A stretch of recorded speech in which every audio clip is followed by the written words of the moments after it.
Sa mundo ng basketball, tatlong pangalan ang laging pinag-uusapan kapag binabanggit ang greatest of all time o GOAT, Michael Jordan, Kobe Bryant at LeBron James. Tatlong alamat na nagbigay ng marka sa NBA sa iba't ibang paraan. Pero sino nga ba ang tunay na GOAT? Tingnan natin ang kanilang mga karera, estilo ng paglalaro at pamana sa basketball. Unahin natin si Michael Jordan. 6 na championships, walang talo sa finals at killer mentality. Kapag kailangan ng puntos, sigurado sa kanya mo ipasa ang bola. May defense din siya, 10-time scoring champ, defensive player of the year at nagbago ng kultura ng basketball. Kung pinag-uusapan natin ang winning, walang tatalo kay MJ. Next si Kobe Bryant, 5 championships, walang katulad ang work ethic at ipinakita sa mundo ang Mamba mentality. Idol niya si Jordan pero ginawa niya itong sarili niyang version.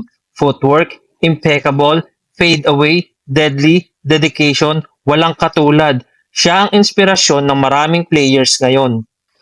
At syempre si LeBron James, ang pinaka all-around player sa kasaysayan. Kaya niya maglaro ng kahit anong posisyon, scorer, playmaker, at defender.